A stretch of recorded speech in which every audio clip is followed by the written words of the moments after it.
shadows in my room. I can't take back the love that I gave you. As to the point where I love and I hate you and I can't... Assalamualaikum warahmatullahi wabarakatuh. Perkenalkan, kami dari kelompok 2 yang beranggotakan saya sendiri, Wanda Iqwatul Khofifah, saya Nazar Rizli Ananda, saya Laila Ulfah, saya Yoga Pratama, Nikolo Saputra. Teman-teman, di video kali ini kita akan menjelaskan materi tentang manusia dan lingkungan. Selamat menyaksikan.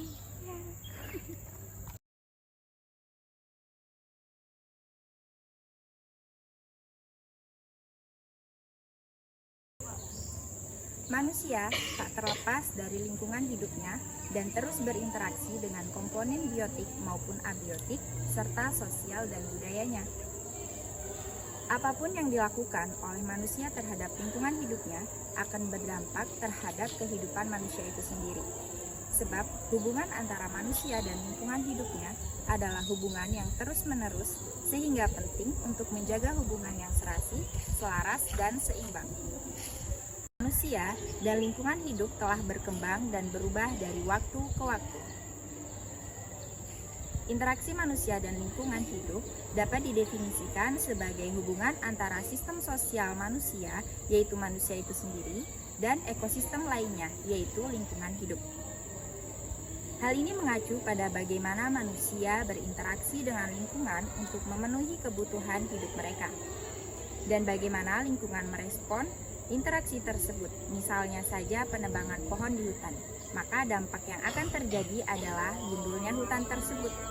Manusia tak terlepas dari lingkungan hidupnya dan terus berinteraksi dengan komponen biotik dan abiotik maupun sosial budayanya. Apapun yang dilakukan manusia terhadap lingkungan hidupnya akan berdampak terhadap kehidupan manusia itu sendiri. Sebab hubungan antara manusia dan lingkungan adalah hubungan yang terus-menerus sehingga penting untuk menjaga hubungan yang serasi, selaras, dan seimbang. Interaksi antara manusia dan lingkungannya telah berkembang dan berubah dari waktu ke waktu. Manusia dan lingkungan hidup dapat didefinisikan sebagai hubungan antara sistem sosial, yaitu manusia itu sendiri, dan ekosistem lainnya, yaitu lingkungan hidup. Hal ini mengacu pada bagaimana manusia berinteraksi dengan lingkungan untuk memenuhi kebutuhan hidupnya dan bagaimana lingkungan itu merespon interaksi tersebut. Contohnya saja, menebang pohon di hutan atau penggundulan hutan. Maka interaksi antara manusia dan lingkungan yang dapat direspon dari alam adalah bagaimana hutan tersebut akan gundul dan tidak adanya penghijauan kembali. Hubungan dan interaksi manusia dan lingkungan bekerja melalui 2 cara. Pada satu sisi, manusia dipengaruhi oleh lingkungan, tetapi pada sisi lain, manusia memiliki kemampuan untuk mengubah lingkungan. Karakteristik hubungan antara manusia dan lingkungan dari daerah satu dengan daerah yang lainnya tentu berbeda. Pada daerah yang masyarakatnya memiliki tingkat peradaban yang telah maju, manusia cenderung dominan sehingga lingkungannya telah banyak berubah dari lingkungan alam menjadi lingkungan binaan hasil karya manusia. Contohnya saja lingkungan daerah perindustrian dan perkotaan. Interaksi manusia dan lingkungan hidup bermanfaat bagi manusia. Tidak ada spesies lain di bumi ini yang berinteraksi dengan lingkungan seperti manusia. Cara manusia beradaptasi dengan bumi telah memungkinkan mereka untuk berusaha atas lingkungan dan ekosistem terkait. Kemudian ada 3 jenis interaksi manusia dengan lingkungan hidupnya. Yang pertama, interaksi yang pertama adalah ketergantungan pada lingkungan. Yang kedua, modifikasi lingkungan. Dan yang ketiga, adaptasi dengan lingkungan. Masalah yang ditimbulkan akibat interaksi antara manusia dengan lingkungan yaitu dapat mempengaruhi aktivitas manusia seperti kesehatan manusia atau perkembangan sosial ekonomi itu sendiri. Jadi, pengaruh antara interaksi manusia dan lingkungan dapat kita imbangi dengan bagaimana cara pola pikir manusia itu sendiri dan bagaimana respon alam yang akan menanggapinya. Pengaruh manusia terhadap alam. Manusia tidak bisa lepas dan sangat bergantung pada lingkungan alam. Manusia membutuhkan lingkungan untuk memenuhi kebutuhan pangan, sandang, dan papan dengan memanfaatkan sumber daya di alam sekitar. Dalam memenuhi kebutuhan tersebut, manusia melakukan berbagai jenis kegiatan yang secara langsung maupun tidak langsung akan mengaruhi lingkungan sekitarnya. Pengaruh itu dapat bersifat positif atau negatif. Pengaruh positifnya itu ialah seperti yang diketahui manusia merupakan makhluk yang berakal. Kelebihan manusia itu membawa pengaruh positif bagi lingkungan alam. Dan sedangkan pengaruh negatifnya itu ialah selain itu manusia berpengaruh negatif bagi lingkungan karena sering menggunakan teknologi tanpa memperhatikan kelestarian alam tersebut. Permasalahan mengancam lingkungan hidup merupakan persoalan yang banyak terjadi di Indonesia dan belum teratasi. Permasalahan lingkungan hidup ini akan semakin parah ketika cuaca ekstrim melanda karena membawa dampak yang signifikan seperti meluapnya sungai maupun longsornya tanah. Permasalahan lingkungan hidup sengaja maupun tidak sengaja disebabkan oleh kegiatan manusia yang tidak memperhatikan keberlanjutan lingkungan. Permasalahan tersebut akan semakin kentara ketika disebabkan oleh kegiatan berskala besar seperti penambangan maupun percobaan kegiatan industri.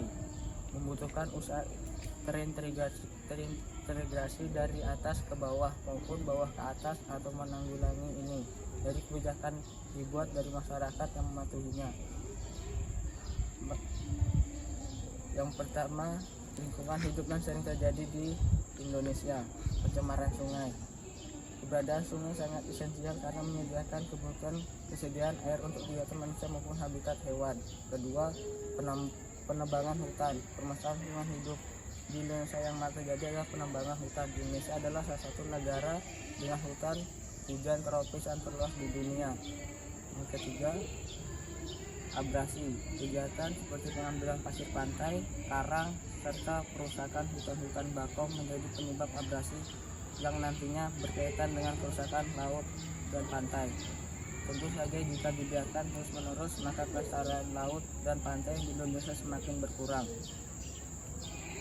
Keempat, kekeringan di beberapa daerah di Indonesia setiap kali terjadi ketika kemarau panjang. Masyarakat yang mengandalkan air sumur akan kesusahan karena air akan mengering. Dan Allah Subhanahu wa taala telah berfirman dalam Quran surah Al-Anbiya ayat 30 yang berbunyi, A'udzubillahi minasyaitonirrajim. Bismillahirrahmanirrahim. Awalam yaral ladzina kafaru annas samawati wal arda kanata ratqan fafanaqnahuma wa ja'alna minal ma'i kulla syai' afala yu'minun, yang artinya, apakah orang-orang kafir tidak mengetahui bahwasanya langit dan bumi dahulu menyatu, kemudian kami pisahkan keduanya dan menjadikan segala sesuatu yang hidup berasal dari air? Apakah mereka tidak beriman? Shadaqallahul azim. Halo teman-teman semua, selanjutnya aku akan menjelaskan bagaimana upaya-upaya kita dalam menjaga kelestarian lingkungan di sekitar kita. Sebenarnya teman-teman, upaya-upaya ini udah di luar dari kepala kita. Kenapa? Karena ketika kita menempuh pendidikan di bangku dasar hingga di bangku perkuliahan, kita sudah diajarkan bagaimana cara melestarikan lingkungan itu sendiri. Contoh kecilnya aja membuang sampah pada tempatnya. Yang kedua, membuang sampah sesuai dengan jenis-jenisnya. Namun teman-teman, bukan hanya itu, kita juga harus memperhatikan kelestarian hutan kita. Kenapa? Pernah dengar nggak istilah hutan itu adalah paru-paru dunia? Oleh karena itu, kita juga harus melestarikan hutan. Bukan hanya itu juga, kita juga harus melestarikan flora dan fauna langka yang ada di hutan. Tidak hanya itu, kita juga harus melakukan reboisasi ketika terjadi pengundulan hutan. Kenapa sih kita harus memperhatikan atau menjaga kelestarian lingkungan di sekitar kita? Kenapa teman-teman? Yang pertama, dari lingkungan yang kita tinggali, kita bisa memenuhi kebutuhan sehari-hari kita. Jika manusia hanya memanfaatkan tanpa melestarikan, sama saja manusia itu merugikan diri mereka sendiri. Kenapa sih kita harus menjaga kelestarian lingkungan di sekitar kita? Kenapa ya teman-teman? Yang pertama, dari lingkungan yang kita tinggali, kita bisa mendapatkan kebutuhan kita sehari-hari. Jika manusia hanya memanfaatkan tanpa melestarikan, maka sama saja merugikan diri mereka sendiri. Yang kedua, setidaknya jika kita tidak berkontribusi penuh dalam upaya pelestarian lingkungan, jangan sampai kita merusak lingkungan ya teman-teman. Oleh karena itu, kita harus menjaga kelestarian lingkungan di sekitar kita. Oke? Cukup sekian pembahasan dari kami. Cukup kesepian tanpa kekasih, cukup sekian dan terima kasih. Assalamualaikum warahmatullahi wabarakatuh.